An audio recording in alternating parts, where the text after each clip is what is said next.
2022-2023, c'est vraiment l'année du changement.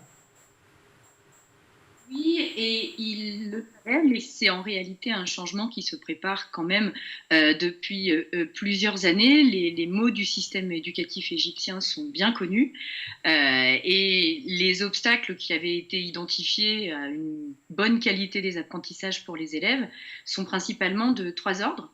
Le premier ordre, c'est la question d'une bureaucratie très centralisée.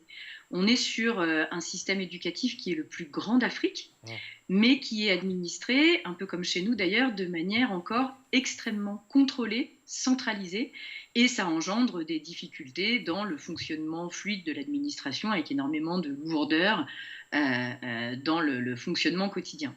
La deuxième chose, comme vous le disiez très bien, ce sont les programmes. C'était des programmes qui étaient vraiment très vieillots, très moralisateurs, et là encore, très contrôlés par l'État.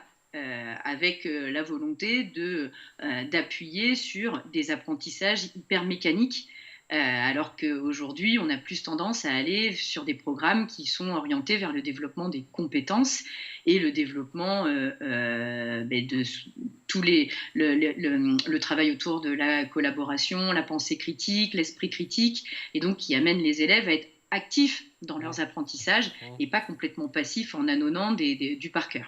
Donc ça, c'est vraiment un gros besoin de changement. Et puis le troisième mal qui fait vraiment souffrir le système, c'est la question du personnel éducatif, qui est mal payé. C'est un métier qui est assez peu attractif en Égypte, et il faut admettre que les conditions d'exercice des professeurs égyptiens sont difficiles, puisque dans les écoles publiques, les statistiques du ministère de l'Éducation égyptien indiquent une moyenne de 50 élèves par classe. En moyenne.